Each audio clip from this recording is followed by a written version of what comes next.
Iya, mana Oh, sih, Bro? waduh, mana gambar saya? Tidak kelihatan. Oh no. Suara mantap, Bro. Iya nih, tuh mau masuk gambarnya kok tak ada. Sebentar, saya sudah nggak ngecek lagi nih ternyata. Bim salah Bim. Oh, kok nggak mau keluar ya? Suara Ya, gua mantap oke. ya. Akhirnya. Suara aman, suara.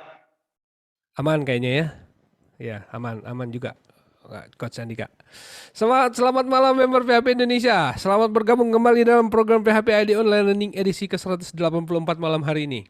Saya tetap selalu bersemangat dengan program ini meskipun yang nonton mungkin cuma sedikit, tapi tidak masalah karena namanya ilmu memang tidak untuk semua orang kan. Hanya orang yang punya niat yang besar yang bisa mengikuti. So saya sangat berterima kasih untuk beberapa orang yang sudah hadir malam hari ini. Dan terima kasih juga untuk Coach Andika yang sudah bergabung dengan kita malam hari ini untuk meneruskan pelajaran kita yang kedua.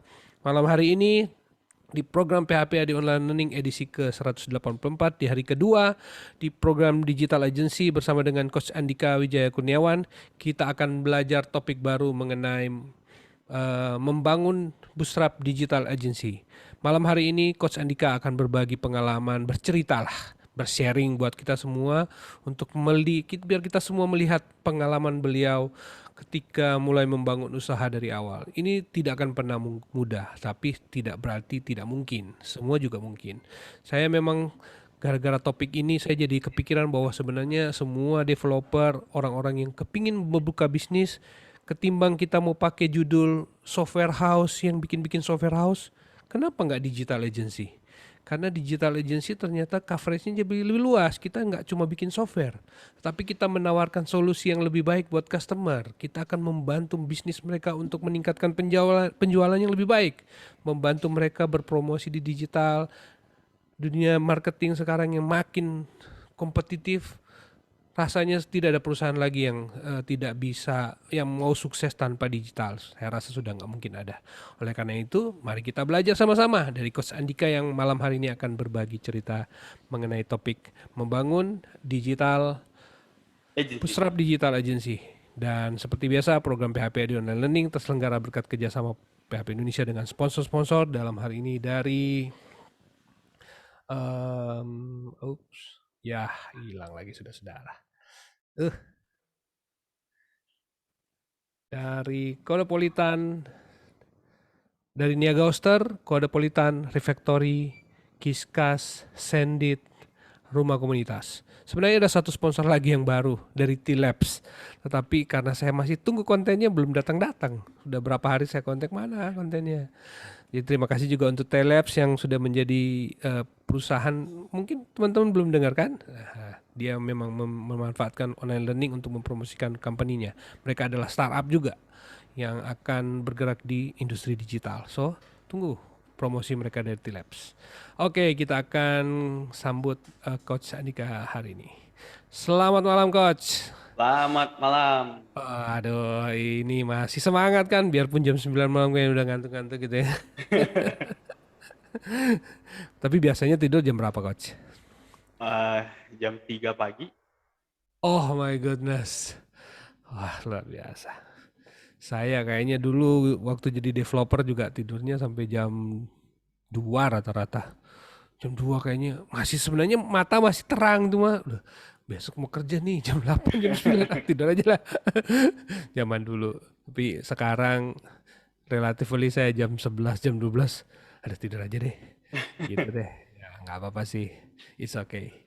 Kadang-kadang memang orang-orang IT memang lebih enak kerja malam sih ya. Saya siang ngantuk banget.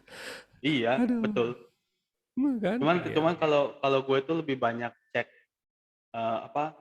Cek-cek accounting, cek-cek finance yang dikirim ke email kan sama tim-tim gue gitu. Karena kan yang kayak kemarin, kalau misalnya teman-teman ngikutin, gue udah bilang kalau bisnis gue nggak cuma satu, jadi ada beberapa bisnis dan itu sekali masuk jam 12, dan gue mesti ngecek satu-satu. Itu yang bikin lama. Bikin lama ya, iya. Memang relatively juga malam kerja kerja orang-orang itu lebih enak juga sih Lebih kadang-kadang ya, enak, nggak ada bebas yang ganggu. gangguan. Iya, santai. santai. Apalagi kalau udah berkeluarga punya anak, yo, anak lari sana lari sini, ribut sana, ada nggak konsentrasi. Iya. Yang penting Jadi ada ingat kopi papa aja, saya Bro. juga. Hah? Ya, yang penting kita ada kopi aja udah beres. Ada kopi, betul. Iya nih, saya dulu sebenarnya nggak doyan kopi juga, tapi semenjak jadi developer, kok jadi ya mau tidak mau jadi teman juga nih. Oke deh. Oke, malam hari ini tuh kita akan bahas topik mengenai membangun bootstrap digital agency dan mungkin hari ini coach akan cerita pengalaman-pengalaman lah ya, sharing lah judulnya ya. Nah, oke, teman-teman yang mungkin belum tahu latar belakang Coach Andika bisa nonton video dari Coach dari hari yang pertama kemarin. Teman-teman bisa nonton dan bisa lihat latar belakang beliau dari mana, biar teman-teman juga bisa nonton lagi supaya berurutan dengan topik hari ini. So, kita akan langsung aja Coach. Jadi kepengen kepo ini gimana sih cerita sejarah latar belakang sampai akhirnya memutuskan untuk bangun agensi yang IDX apa saya lupa. Ya Idea macam-macam X sih. Digital. Ya di digital ya sama ID House ID juga kalau nggak salah terus AWK ID Academy. host Wah, banyak sekali. idhost.id, ada AWK Academy, ada Bring Oh, Out Property, ada banyak. Ada Andi. Tapi core dari semua itu adalah Andika Jaya Swakasa. Ini my background dulu oh, ya. Gue ceritain background gue oh. ya. Hmm. So, background gue itu pertama kali itu adalah langsung terjun di bidang eksportir Oke. di area pertambangan dan perkebunan. Wow, kayaknya keren ya. Wah, ini si Coach pasti backgroundnya orang kaya nih pasti. Bapaknya kaya nih pasti. Enggak teman-teman, enggak bro. Enggak gitu. Gue tuh mulai dari modal gue 5.000 perak. Itu pulsa handphone. Ah, Itu oke. modal yang benar-benar gue keluarin ya. Tetapi kan waktu itu gue masih tinggal sama my family. Jadi kayak internet dan lain kan masih free lah hitungannya. Makan juga masih free. Tetapi yang pure gue keluarin itu cuman ongkos jalan dan pulsa 5.000 perak waktu itu. Untuk isi pulsa handphone. Dan which is my background juga, gue dari latar belakang anak yang parentsnya divorce. Orang tuanya divorce. So waktu itu gue harus berjuang gimana caranya supaya gue, nyokap gue, sama adik gue satu itu bisa survive.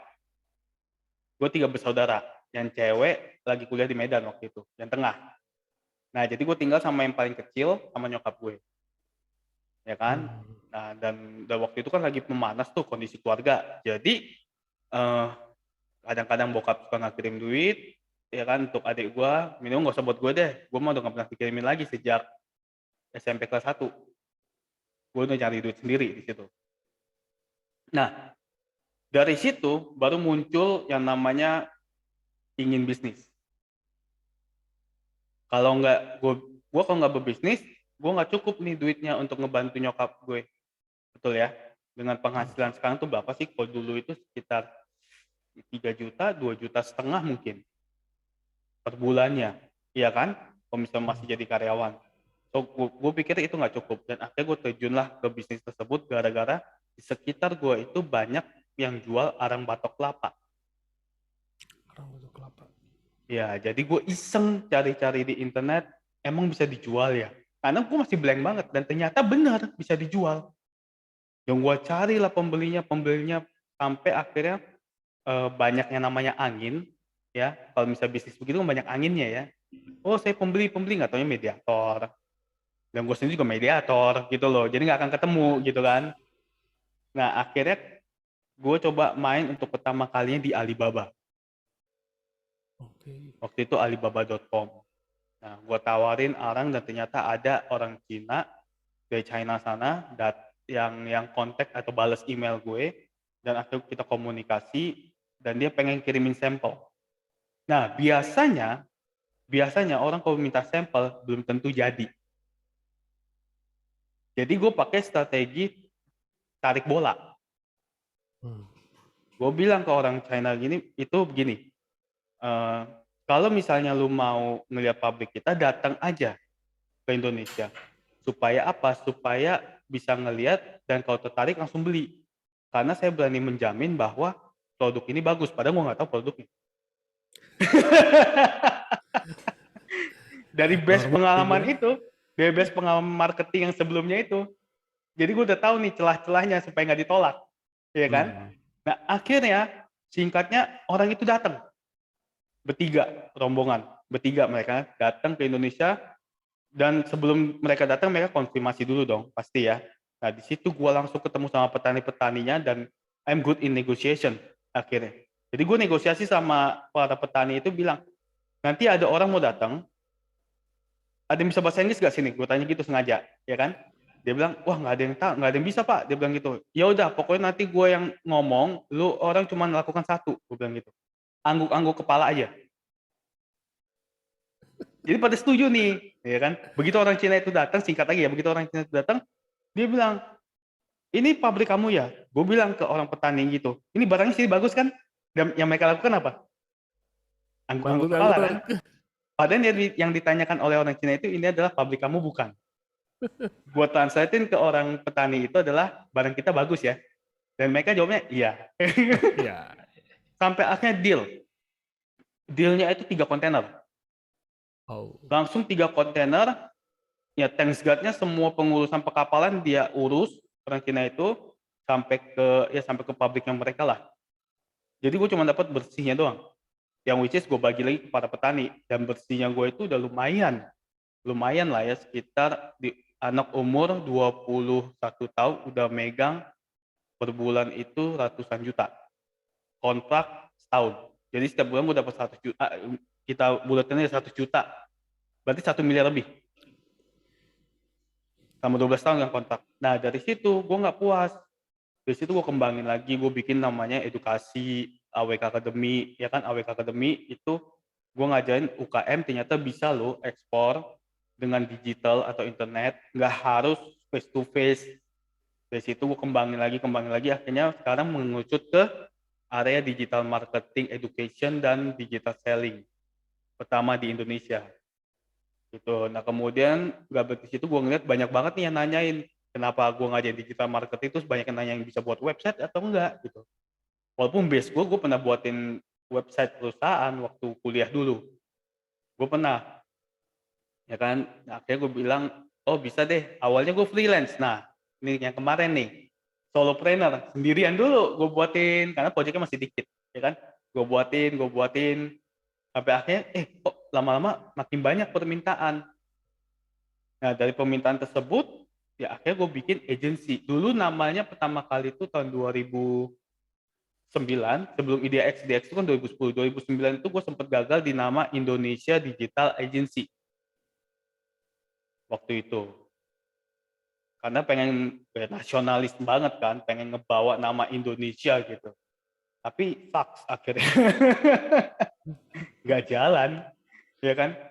Dan akhirnya gue ubah menjadi IdeaX Digital dengan goal yang udah pasti, dengan gue udah punya pegangan di belakang nih hasil dari eksportir gue yang tetap berjalan kontraknya. Akhirnya gue bikin lah IdeaX Digital. Langsung gue nggak mau pakai basa-basi, gue hire tim. Awalnya mereka in-house semua. Jadi tim gue tuh di rumah gue semua tuh kerjain. Syaratnya cuma satu, mesti punya laptop itu doang. Laptop sendiri ya. Laptop sendiri. Dan mereka ya ada gitu, ada laptop sendiri akhirnya ngerjain. Dan awal kali pertama kali berdiri IdeaX Digital itu gue nggak gaji mereka. Gue nggak pernah gajiin mereka, jadi gue bilang kita sharing profit. Ada keuntungan berapa kita bagi rata. Mau nggak bro? Mau lah, pasti mau dong. Dapat 10 juta bagi rata, siapa yang nggak mau? Ya kan? Nah, lama-lama akhirnya sudah berkembang. Nah, mereka yang awalnya ini nih, awalnya udah join sama gue nih sampai sekarang, mereka lah yang jadi kepala-kepalanya. Jadi gue di atasnya lagi. Gue di atasnya, terus mereka yang jadi kepala-kepalanya. Ada yang bagian SEO, dia akan handle orang SEO, dia akan interview orang SEO dan lain-lainnya. Gitu. Terus ada lagi yang bisa bagian digital marketing, yang dulu dari ketua lama, akhirnya dia menghandle, dia kepalanya semua. Dan punya kaki-kaki lagi. Nah itu awal mula IdeaX Digital. Kemudian gue nggak puas juga, karena apa? Gara-gara waktu itu gue pengen sewain klien hosting, dan ternyata lelet banget hostingnya. Nah dari situ, dari awal mula situ, akhirnya gue ngebangun lah idhost.id dengan investment cukup lumayan sih menurut gue ya, karena infrastruktur di Singapura gitu. Dan terbukti bahwa tercepat untuk saat ini. Cepat banget kalau misalnya teman-teman bisa buka tuh idhost.id, hitungan detik langsung kebuka, dan semua website klien gue hitungan detik kebuka semua gitu. Nah dari situ mulai berkembang lagi, I love bisnis gitu. Jadi gue akhirnya ketemu core gue adalah gue suka dengan bisnis. Sampai akhirnya ya gue punya beberapa bisnis gitu bro. Wow, ceritanya menarik sekali ya memang. Jadi turun naik ya istilahnya naik turun lah ya gitu ya, biasa dan Itu masih normatif lah itu ya. naiknya bro. Itu kan Ah, perjalanan oke. gue yang naik tuh. Nah sekarang gue mau bagiin buat teman-teman semua nih. Oke. Turunnya ada gak? Gue sempet ke minus banget. Pada saat lagi jalanin eksportir itu gue sempet uh, dapat untung sih, dapat untung berjalan kemudian greedy ya kan, rakus, kemudian cek lain lagi, ya oke memenuhi kapasitas lagi. Tetapi gue mencoba ngurus sendiri forwardingnya, pekapalannya. Dari petani sampai masuk ke kontainer itu bagus barangnya. Tapi di pertengahan jalan ternyata kadar air dari arang itu lebih tinggi, nggak sesuai. Dan gue langsung ditolak dan gue kehilangan hampir miliaran lah itu. Wow. Itu yang pertama. Yang kedua, inflasi mata uang. Itu gue rugi banget, rugi gede banget itu. Sampai 3 hari gue nggak bisa tidur untuk bayar ke mereka. Tinggi Nah kurs itu, istilahnya ya. ya. Tapi dari situ gue belajar bahwa ketika kita pengen jalanin bisnis, yang paling penting itu adalah mental. Bisa gak mental gue waktu itu down? Gue bisa banget mental gue down. Udahlah gue nggak mau bisnis, gue jadi karyawan aja. Tapi gue nikmatin, ternyata ini loh prosesnya. Ini loh, oh ternyata begitu. Nah sama dengan waktu gue jalan Idea X Digital, pernah gak gue dikhianatin? Pernah banget. Jangan salah, satu tim itu bisa ada pengkhianat kadang-kadang. Dia kerja di kita, dapat klien, suka kerjain, ternyata main belakang. Itu ada ya begitu. Akhirnya apa, proyeknya dia yang ngambil, kemudian udah banyak proyek diambil, dia kerja sendiri, dia lapor ke gua, ya kita belum ada nih yang mau daftar nih, yang belum ada nih klien yang mau buat, itu ada begitu kasusnya. Tapi sejak itu, gue belajar tentang yang namanya problem and solver, balik lagi trial and error, supaya nggak ada celah di dalam tim, di dalam bisnis kita itu. Nah dari situlah mulai gue susun SOP, gue mulai pantau semuanya, setiap aktivitas, dalam jam 12 nih, kayak nanti nih jam 12 malam tank itu mesti dikirim semua laporan.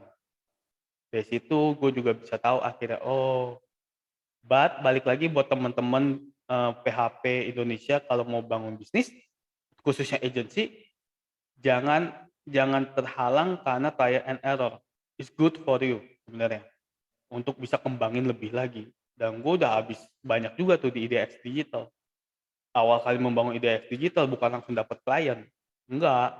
Orang belum tahu IDX Digital itu apa sih, IDX Digital itu apa sih. Tapi gue bangun brandnya. Jadi gue kayak invest aja. Invest bakat duit untuk membangun brand tersebut. Dan karena gue tahu Indonesia itu adalah market yang susah, sedangkan di luar itu marketnya gampang. Gue incer market Southeast Asia Tenggara. Yang dimana mereka lebih lebih apa ya, budaya itu lebih, ya kalau gue bisa bayar orang lain kenapa mesti gue kerjain. Nah itu budayanya. Okay. Kebalikan dengan kita, kalau bisa gue kerjain sendiri ngapain gue bayar orang lain. Iya kan? Ya. Betul kan? Apakah itu terkait culture memang di Indo atau gimana ya?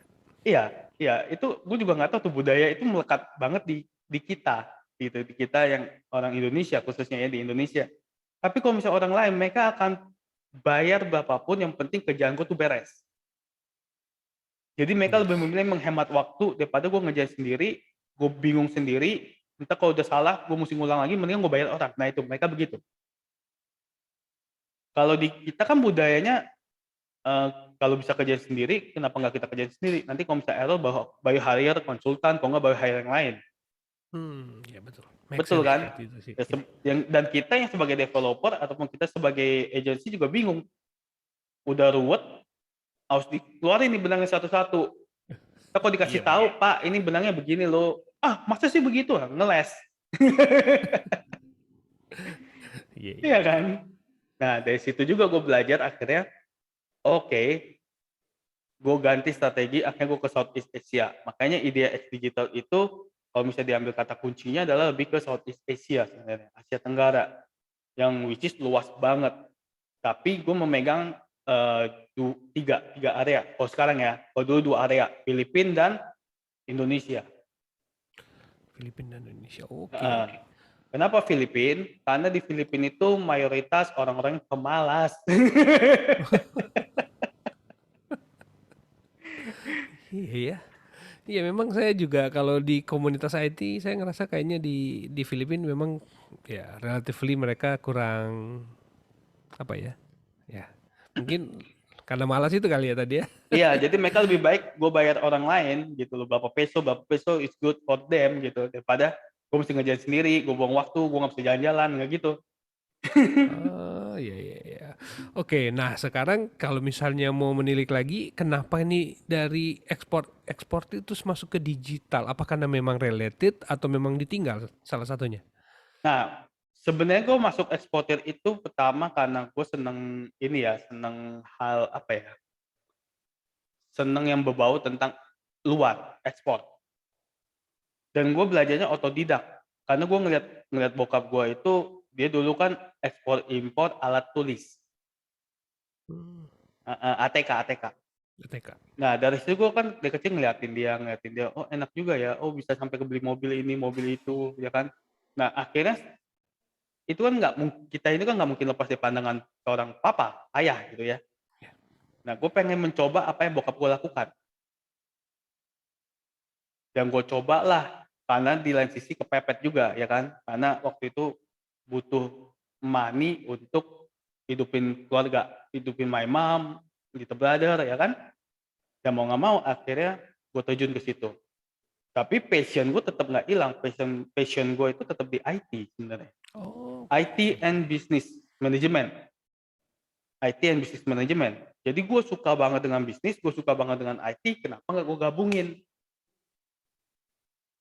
Jadinya bisnis IT. Oke, iya sih. Bener sih. Memang pada dasarnya juga kita kalau mau berbisnis memang paling enak dari sesuatu yang kita jadi passion memang ya. Itu mungkin akan mendatangkan apa ya? Endurance gitu, daya tahan kita yang lebih kuat terhadap problem-problem. Mungkin seperti itu kali ya, Coach Iya, Andika. betul, betul. Jadi waktu gue gabungin bisnis dan IT, gue kepikiran. Pertama gue udah ngalamin yang namanya bisa ekspor keluar tanpa harus ketemu muka. Sekali doang gue ketemu muka, abis itu sisanya via BlackBerry waktu itu ya, BlackBerry Messenger, ketahuan umur ya kan jadinya kan. BlackBerry Messenger, Yahoo Messenger, Skype, sampai kirim data, LOI, semuanya itu pun data of intent itu via email. Tanda tangan kemudian kirim lagi via email dan itu akhirnya terjadi transaksi. Dari situ gue ketemu celahnya dan gue ngelihat berarti UKM bisa. Nasionalis gue kan tinggi untuk Indonesia ini sebenarnya. Makanya gue akhirnya ngebangun dulu itu namanya Success Pro LC, Learning Center. Yang dimana gue ngajarin para UKM, para pebisnis, ayo kita bisa ekspor loh barang-barang buatan kita itu keluar Oke, tanpa harus oke. tanpa harus ribet. Gimana caranya bisa pakai DHL kalau misalnya barang satuan, ya kan? Bisa pakai FedEx atau kita bisa jual di eBay, Etsy. Etsy dulu nggak ada eBay, di eBay gitu loh. Kenapa nggak coba di situ?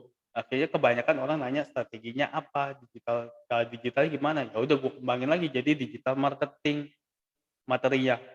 Jadi gimana cara buat web, gimana strategi A, B, C-nya, terus kemudian dapetin database seperti apa dan lain-lainnya. Buntut-buntutnya nanyain, kalau gitu bisa bantu buatin nggak? Lah kok malah jadi nyambung satu satu garis. Iya kan? Nah satu garis dari orang minta buatin web, akhirnya gue bangunlah ide X Digital. Nah, karena sebel dengan hosting yang pernah gue gunain, akhirnya gue bikin langsung hosting provider gitu. Wah, ya connected memang ya. Wah, Yang penting asik harus tuh. yang penting bisnis itu harus connect dengan pertama dengan passion-nya kita. Yang kedua ada relevan dengan apa yang kita jalanin atau kita lakukan. Contoh, misalnya Bro lebih ke apa nih, aplikasi contoh ya, contoh doang ya Bro ya, lebih ke aplikasi. Nah aplikasi itu kan bisa lebih luas lagi, bisa ke maintenance-nya kan, maintenance aplikasinya itu bisa. Bisa juga jasa untuk masukin, misalnya ke Google Play, which is orang juga nggak tahu caranya, dan orang nggak mau keluarin duit untuk itu, ya kan. Dan kita yang punya account di sana, kita bisa casin jasa di situ, bukan cuma ngebuatin doang. Nah, untuk buat aplikasi kan butuh hosting, betul ya? Server, Betul. ya kan? Nah, kita juga bisa buat atau kita bisa ngambil reseller, hosting, atau apapun dimanapun gitu ya, sebagai reseller hosting, khusus VPS misalnya atau dedicate. Di situ kan lama-lama bisa jualan juga hosting. Selain aplikasinya, kita bisa jualin ke masyarakat. Yang penting Oke. relevan. Relevan ya. Akhirnya itu akan mungkin jadi apa yang saya suka dengar istilah mereka itu formasi ya gitu. Ada satu yang di depan, akhirnya yang belakang-belakang itu akan mendorong gitu ya. Betul. Berangkat bareng semua gitu ya karena saling mendukung. Oke, wow. Kalau gitu kita akan masuk ke pertanyaan selanjutnya mengenai cara Coach Andika dalam mengemas ini produk atau servis-servis ini. Ini yang bagaimana sih untuk tahu minat konsumen? Karena pada dasarnya juga Oke. kita akan ke sana sih. Nah itu seperti Ya. apa ya kira-kira Coach? Oke, kalau kalau gue waktu gue ngebangun IDX digital, kesalahan yang bisa gue bagin adalah gue memisahkan semuanya. Contoh, layanan digital marketing harganya sekian, layanan sosial media harganya sekian, pembuatan web harganya sekian. Cuma 3, nggak gue breakdown lagi. Dan itu kita nggak bisa ngecas ke klien lebih mahal sebenarnya, atau nggak apa gue sebutannya, nggak bisa dapat worth it value dari klien.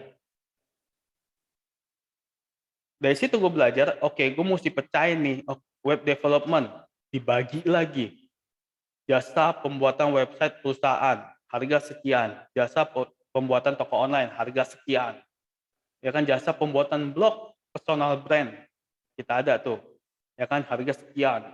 Terus digital marketing Google Ads harga sekian, SEO harga, pokoknya gue breakdown semuanya. Nah, begitu gue mau offer ke klien, itu kayak McD atau Kentucky Bro, Kasih ngerti ya? menu. Ya, bukan kasih menu. Jadi Oh, mereka butuhnya apa nih? Mereka butuhnya pembuatan web. Oke, gua keluarin quotation untuk pembuatan web. Tapi di bawahnya ada add-on, oh, tambahan oke. jasa search engine optimization. Fungsinya apa? Dikemas dengan baik, dijelasin di dalam add-on itu. Ini fungsinya buat naikin web kita ke halaman Google. Kalau nggak menggunakan SEO tidak apa-apa, tetapi web akan susah naik. Mau nggak mereka? Biasanya masih mau itu. Pasti mau, dicentang, ting, dapat lagi, double, ya kan? Double income dong, double, ya Nah, kan?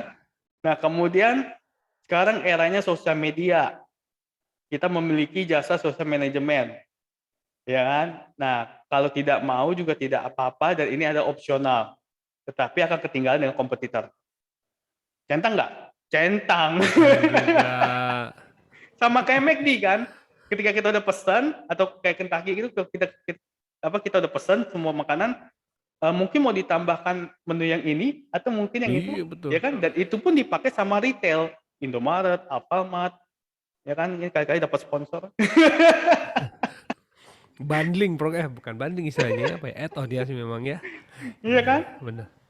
Nah sama kayak kita di retail deh, kita lagi beli sesuatu, mungkin mau ditambahkan dengan snack yang ini lagi diskon, ya kan, dan itu gue terapin di waktu kita nawarin jasa.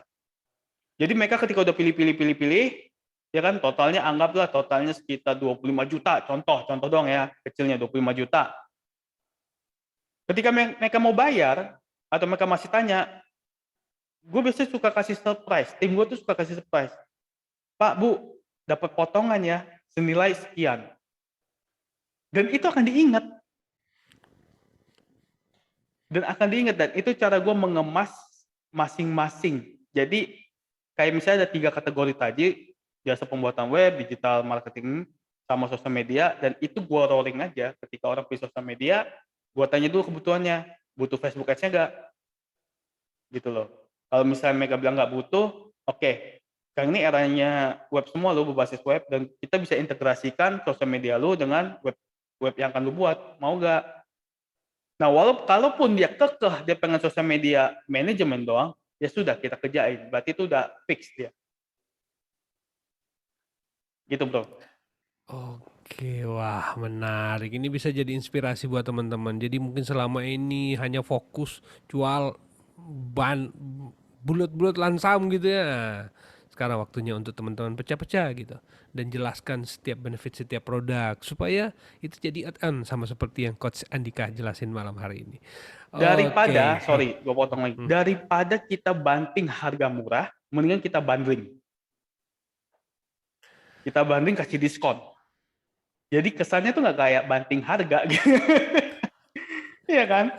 Kalau kita jasa pembuatan web misalnya, harga misalnya 10 juta, kemudian didiskon, jadi cuman 2,5 juta, itu kelihatan banget kayak kita ngebanting harga. Iya benar-benar. Tapi kalau kita bundling, jasa pembuatan web 10 juta, ya kan, terus SEO misalnya anggaplah 50 juta gitu ya, kemudian social management misalnya per hari kita kena 600.000 misalnya, dikalikan berarti 30, ya udah anggaplah 5 juta contoh ya, contoh. Kemudian total sekian, Anda hanya cukup bayar sekian. Nah itu kan kayak nggak kelihatan kayak banting harga gitu. Oh, yes, yes, yes. Nah, ini teman-teman, belajar tips triknya. Oh, gitu ternyata kita memanfaatkan celah. Ini ada pertanyaan dari Octavianus Kani. Itu bagian dari strategi bagaimana bisa bahasa Inggris. Oh, ini dari tadi kali, jangan sorry, saya ketelat nih. Itu bagian dari strategi bagaimana bisa bahasa Inggris dan petani bisa angguk-angguk. Saya juga punya cerita waktu kuliah dulu. Urus proyek ratusan juta. Waktu ditanya kantornya di mana, saya bilang alamatnya ini. Padahal itu hanyalah tempat kos biasa. Bayangkan kalau orangnya survei pasti gagal. Dan itulah siapapun itu kalau mau berusaha pasti ada jalan loh. Ternyata curhat dia ternyata. Tapi itu pertanyaan. Curhat Ya. colongan. Coba kecolongan. Tapi nggak apa-apa. Ini adalah bagian dari cerita kita membangun bisnis. So teman-teman yang punya cerita yang sama juga silakan cerita. Karena memang setiap bisnis akan punya cerita sendiri dan punya pengalaman sendiri-sendiri. Dan teman-teman bisa belajar dari situ. So saya encourage teman-teman. Jangan cuma jadi software house. Buka di bisnis digital agency sekalian. Jadi teman-teman bikin paketnya jadi lebih banyak. Softwarenya ada, Ya, sosial medianya ada, SEO-nya ada seperti Coach Andika. Oke, saya tetap menanti pertanyaan teman-teman. Kalau ada yang mau berkomentar, silakan sampaikan di pertanyaan. Nah, sekarang kita mungkin akan masuk ke pertanyaan yang ketiga mengenai ini sudah ada perusahaannya, sudah ada produknya, dan tentu satu hal yang penting lagi mengenai tim. Karena memanage tim ini juga suatu seni dari sebagai seorang yang kita sebagai owner perusahaan. Nah, mungkin Coach Andika bisa bercerita mengenai gimana manajemen tim ini. kalau di Idea X ini kita bahas tentang digital agency ya, which is ya sama aja sih, cara gue sama semua untuk di semua bisnis. Kalau gue mau manage tim itu gampang banget kok. Lu loyal ke gue loyal ke lu. Intinya begitu. Jadi kalau misalnya ada apa-apa, kasih tahu, terbuka aja. Kali-kali gue bisa bantu. Kebanyakan kan tim takut banget tuh, kayak takut segan atau aduh jangan deh dia kan bos gue, gitu kan. Nah gue breakdown itu, gue breakdown di area rasa takut itu. Kadang-kadang gue suka ngajak tim gue untuk yuk nonton bareng yuk. Oke. Yang kemarin kayak gue bilang, kita satu kantor main Mobile Legend barengan. Termasuk gue main Mobile Legend. Oke. Iya kan? Terus ngomong jangan difilter. Biasa yang bikin tim kita segan itu harus manggil kita Pak Andika nanti, aduh itu kayak tersusun rapih yang dia mau ngomongin dan akhirnya dia nggak keluar. Gue pengen tim gue itu apa adanya, sesuai dengan jati dirinya dia sendiri. Kalau emang dia orang yang selengean, ya selengean. Kalau emang dia orang yang suka ngomong nggak difilter, gitu ya, ya ngomong begitu aja gitu loh. Jangan karena gue bos lu, terus akhirnya lu segan, jangan begitu. Dan gue lakukan hal yang sama. Jadi itu kayak apa ya, bahasanya apa, gue lupa lagi bahasanya. Jadi gue membuat penyetaraan. Tidak ada bos, tidak ada karyawan. Kita satu tim, satu kesatuan. Tapi ada job desk tertentu yang dimana gue akhirnya mengambil sebagai as a boss. Pengambil keputusan. Dan untuk negosiasi, rata-rata negosiasi chat itu ke gue semua. Tim gue cuma taunya terima project dari gue dan lu kerjain. Makanya kalau misalnya ada orang mau mesen web segala macam atau layanan lainnya, pasti ke WhatsApp gue. Dan gue tidak pernah, karena kejadian yang pernah dikhianatin itu, gue nggak pernah biarin tim gue punya WhatsApp pribadi untuk masuk ke klien. Semua gue konekin ke komputer. Jadi gue bisa kontrol juga nih dari rumah, gue bisa tahu mereka balasnya apa aja. Gitu bro. Nah itu cara gue memanage. Jadi jangan teman-teman nanti kalau misalnya udah bangun sendiri nih atau bisnis apapun itu, jangan anggap lu sebagai seorang bos dan tim lu itu karyawan lu, jangan. Mereka akhirnya nggak loyal. Bayangin kalau misalnya bro aja deh bisa kerja sama gue dan gue setara dengan bro yang which is kalau misalnya kita bisa main bareng, kita bisa main bola bareng, ya kan mungkin kita bisa main game bareng, enak gak sih kayak gitu? Enak Enak banget. banget. Cuman lemahnya kadang-kadang mereka akan naik kepala, tinggi kepala, Besar kepala.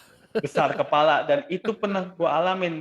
Pada saat besar kepala, langsung di-cut, selesai. Oh, Nah, itu yang gue lakukan. Makanya gue suka bilang nih ke follower gue di Instagram, kalau lu mau kerja sama gue, lebih baik jangan, kalau mental lu nggak kuat. Karena gue bukan tipe orang, emang sih gue santai, tapi begitu lu salah, langsung gue cut. Nggak ada alasan. dan curhat yang dimaksud ketika mereka terbuka sama coach itu berarti bukan hanya terbuka Semuanya. secara pribadi aja, termasuk masalah pribadi dia juga mungkin ya, sama Iya, masalah keluarga. semuanya. Dan karena akhirnya udah kayak temen, dan akhirnya kayak temen kita main bareng, kita bahkan nongkrong bareng gitu ya, satu tim itu, dan akhirnya mereka curhat apa yang menjadi keluh kesah mereka aja. Kayak misalnya nih hal paling kecil, bininya ada tim gue yang istrinya mau melahirkan. Dia curhat, gue deg-degan lu waktu bini gue mau melahirkan. Curhatnya nggak jelas tapi dia curhat. Berarti kan dia udah menunjukkan bahwa dia tuh nyaman. Orang kalau bisa sampai curhat, berarti kan dia nyaman. Ya kan hal terkecil loh, bukan cuma hal gede, hal terkecil aja. Terus ada lagi yang curhat, dia bilang, "Ko," gue kan dipanggil Ko ya, "Ko Dika," dia bilang gitu, "tadi pagi gue ditabrak nih pintu gue nih sama motor." Itu kan hal nggak penting, tapi dia curhat, berarti dia nyaman gitu. Nah, kita harus membuat tim kita merasa nyaman dengan atasannya. Jangan karena lu atasan, lu punya kuasa, lu bisa pecat dia dan akhirnya lu pergunakan, jangan begitu. Itu sih kode gue. Wow, yes. Nah, ini mungkin bisa jadi masukan juga buat teman-teman yang menonton talk show hari ini, biar teman-teman juga terinspirasi bahwa memang seperti itulah kita harus memperlakukan tim kita sebagai partner kerja kita. Dan oke, masih ada satu pertanyaan mungkin yang terakhir lebih kepada bagaimana Coach Andika memandang perusahaan yang sekarang dengan potensi bisnis yang akan datang nih, challenge-nya itu seperti apa nih? Apa tadi? Sorry.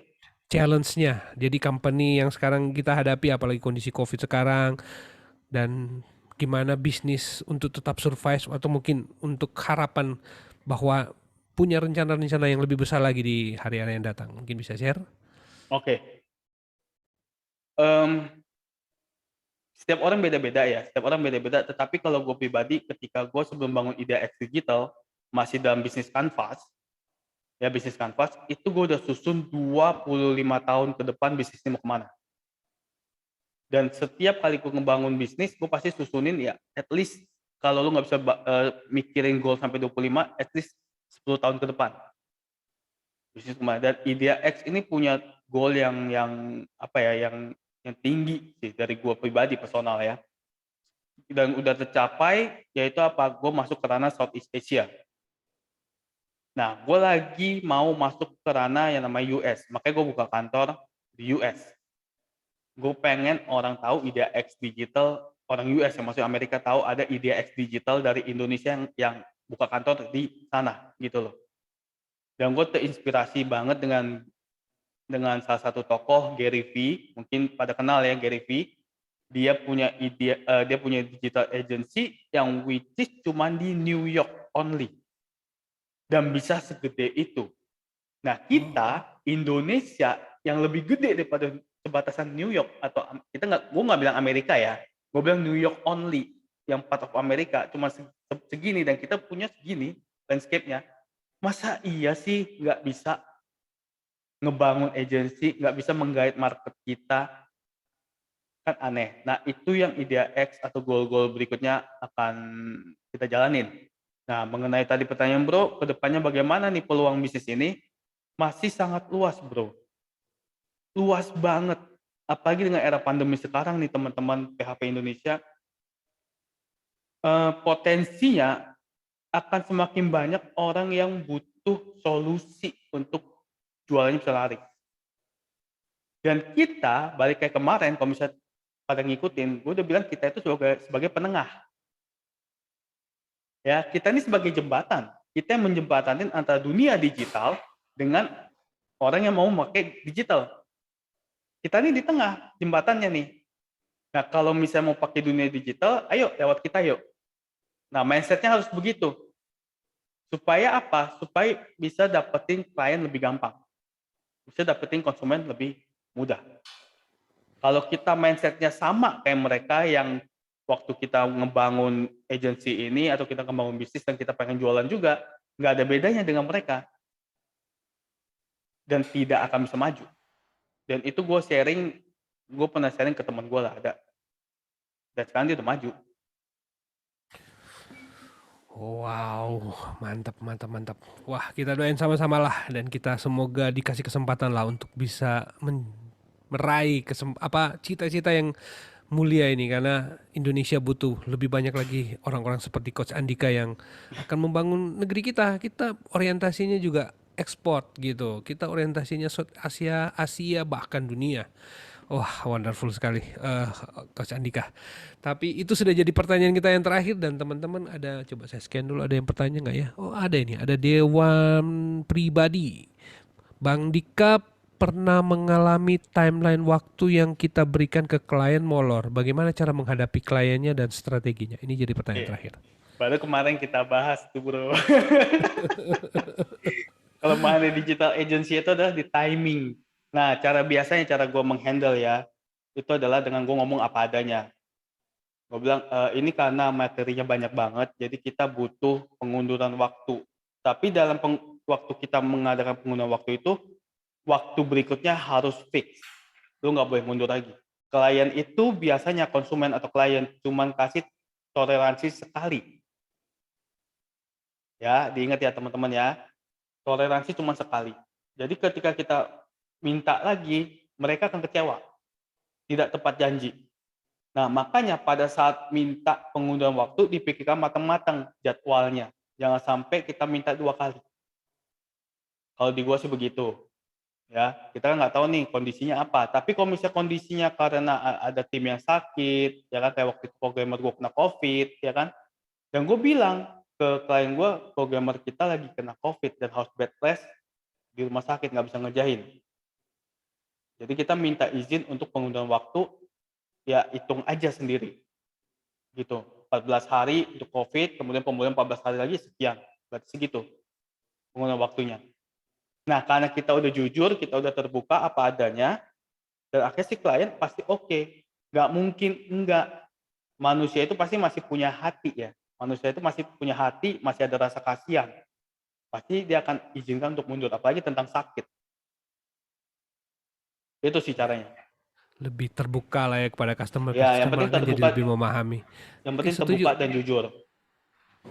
Yes, itu tips yang bagus buat teman-teman juga. Jadi teman-teman gak usah khawatir daripada mau berkelit, mendingan jujur apa adanya. Itu akan Betul. memberikan impact yang lebih baik buat customer. Customernya juga oke lah, ya deh nggak apa-apa deh. Gitu. Yang penting jangan sampai mereka mungkin lebih butuh kepastian rasanya ya. Iya, Oke lah, agak sampai tunda kayak gitu tapi sampai pasti ya. sampai gini, Bro. Sampai gue menjaga hal itu ya. Ada 2 tuh yang gue jaga, yaitu kejujuran. Satu lagi apa ya? Kredibilitas apa tuh? Kredibilitas ya. Kredibilitas dan kejujuran. Sampai waktu gue minta pengunduran itu karena tim programmer gue kena COVID, gue sampai bawa surat dokter tim gue kasih lihat. Sampai begitu. Supaya mereka nggak mikir, ah ngada-ngada nih. ngadi-ngadi nih orang. Sampai gue kasih, ini tim saya fotonya lagi di rumah sakit dan ini surat dokternya. Gue gituin. Dan mereka akhirnya oke, sip. Nah makanya kalau misalnya mau pengunduran waktu ya, itu usahakan teman-teman jangan cari alasan. Apa adanya aja. Dengan fakta-fakta yang siap kita tunjukin. Kalau gue siap tunjukin fakta-fakta kepada klien gitu loh. Wonderful. Oke, mudah-mudahan bisa menjawab ya, Dawan pribadi ya. Semoga pertanyaannya, oh nih mantap, terima kasih jawabannya Bang. Oke, sip. Baik, ini sudah jadi pertanyaan kita yang terakhir dan mungkin ya selama 2 hari terakhir ini saya yakin kita sudah banyak sekali membedah dunia digital agency dan Coach Andika juga sudah banyak berbagi cerita dengan kita. Nah, saya agak kepo nih. Besok kita akan cerita mengenai pengembangan digital agency. Kira-kira boleh kasih bocoran nggak? Ini lebih kemana nih? Nah, biasanya kalau misalnya kita ngebangun suatu bisnis, ya apalagi anak-anak teknologi ya, kalau ngebangun bisnis goalnya itu cuma satu, venture capital. Atau apa nama investor. Ya kan, supaya bisa cepat exit. Nah, digital agency itu butuh apa enggak sih sebenarnya? Nah, besok gua akan bahas itu.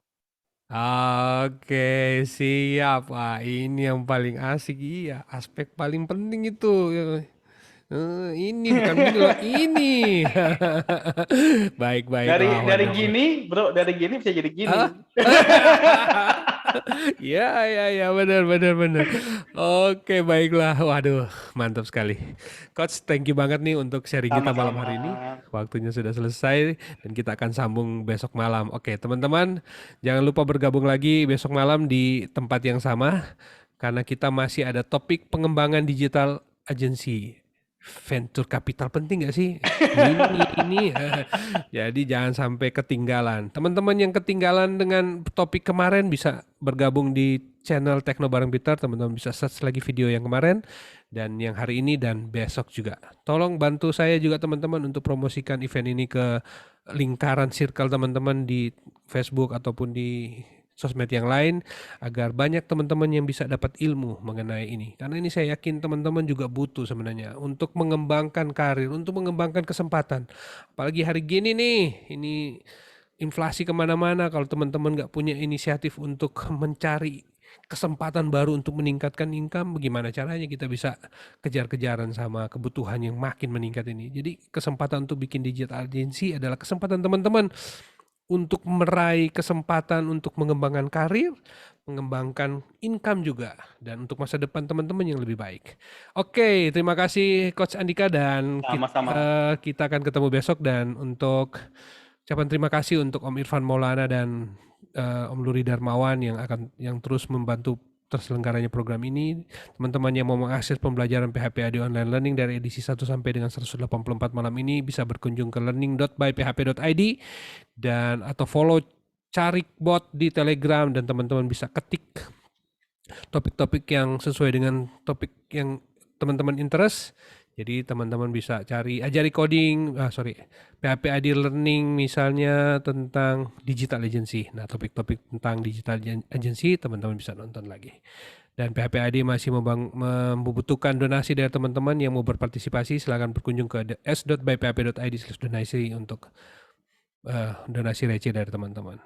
Baik, dengan demikian berakhir sudah PHP ID Online Learning. Terima kasih Coach. Kita akan bertemu lagi besok malam. Dan untuk teman-teman yang sudah gabung, terima kasih.